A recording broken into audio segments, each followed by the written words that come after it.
How to reset Bank of America password. Let's get started. First up, launch your Bank of America app. Once you're on the login page, you will need to provide the credentials.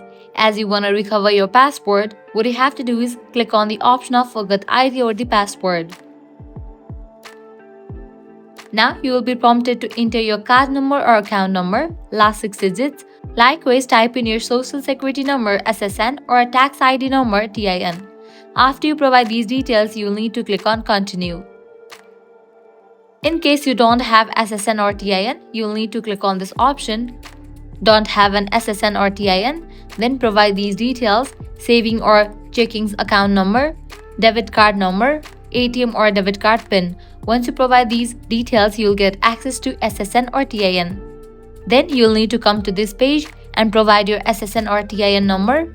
Then click on Continue. In the next page, you will be prompted to enter the new password for your account.